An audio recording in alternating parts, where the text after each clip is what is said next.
All right. Okay, I'm Sharon, and I'm here to talk about computer technology and its effects on society. My main claim is that computer technology is creating substantial social problems by first increasing job-related health issues, creating a distraction and leading to low productivity, and creating an addiction for adolescents and young teens.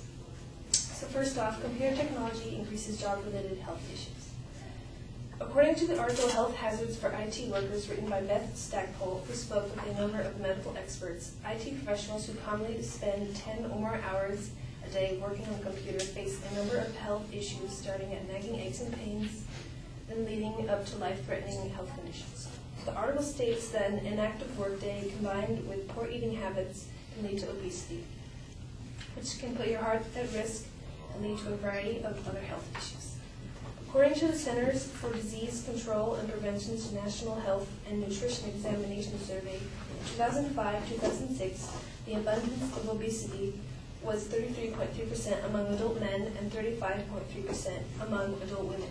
Obesity increases the risk for conditions like high blood pressure, type 2 diabetes, stroke, gallbladder disease, sleep apnea, respiratory problems, certain cancers, and cardiovascular disease. Also, work-related stress can grind down your health over time. The Mayo Clinic states that undue stress can lower your immune defenses, increase the risk of heart disease, and bring on anxiety, depression, and difficulty sleeping. Furthermore, the American Optometric Association, or the AOA, proclaims that people who use computers daily, either at work or home, can suffer from computer vision syndrome, which leaves them vulnerable to problems like dry eye, eye strain, neck and back aches, light sensitivity, and fatigue. The AOA's 2007 American IQ survey reveals that 41% of Americans experience eye strain after prolonged computer use or handheld device use, while 45% cited neck or back pain. And now move on to my second point. Computer technology, especially the internet, creates a distraction and leads to low productivity. In the broadband world, the obstacles to getting your tasks done are as large as the internet itself.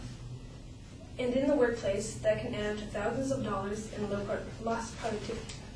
According to an infamous survey of more than 10,000 nationwide workers by AOL and Survey.com, the average worker is burning more than 2 hours a day on finding ways to goof off at work.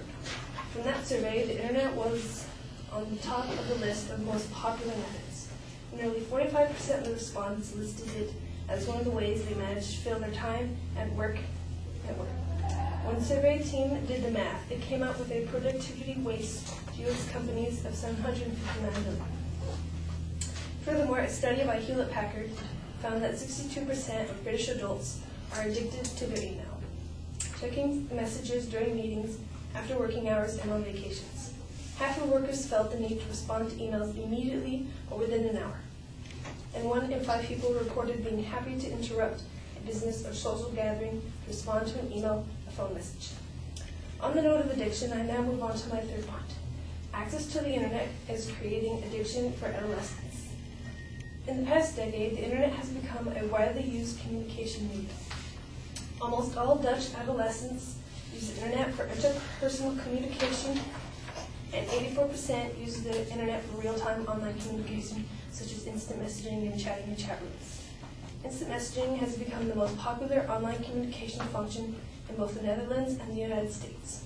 It has been suggested by scientists of the Addiction Institute of the Netherlands that some adolescents become so involved with certain online activity, implying that these youngsters have developed symptoms of compulsive internet use. Compulsive internet use is described as one experiences unpleasant emotions when internet use is impossible, one continues internet use despite the intention or desire to stop or cut down the use, one uses the internet to escape negative feelings, internet use dominates one's cognition and behaviors, and internet use results in conflict with others or in self-conflict. A key study on psychosocial consequences of internet use, the HomeNet study, confirmed that adolescent internet use is associated with decrease in well-being. This 2-year prospective study demonstrated that teenagers who spend more time online experienced a greater decline in social and psychological well-being during the first year of access to the internet. The authors speculated that adolescents' heavy usage of the internet for online communication led them to give up critical relations with local friends and family for weak relations with strangers.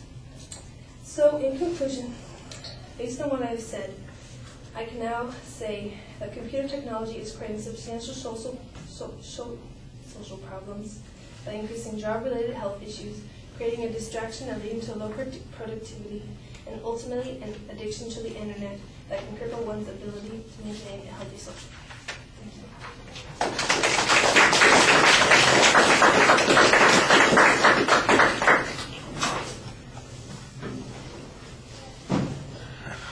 All right, an excellent statement of the claim. The preview is pretty good, although you didn't include numerical signposting on all of the points that you were setting up, except once you got to the body of the speech, you did an excellent job on those. Nice transition language so that we knew that you were done with one idea, moving on to the next point.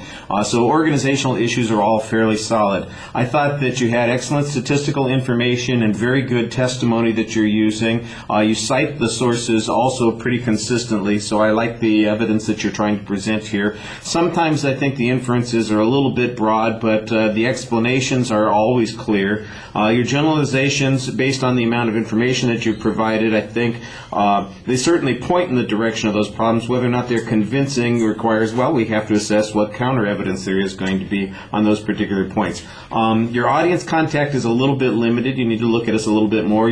I think you could use a little bit more vocal variety. In fact, it seemed a few times in the third section that your voice dropped out occasionally, and so you want to be a little bit more consistent and forceful in your presentation. I think that'll add to your ethos. Thank you.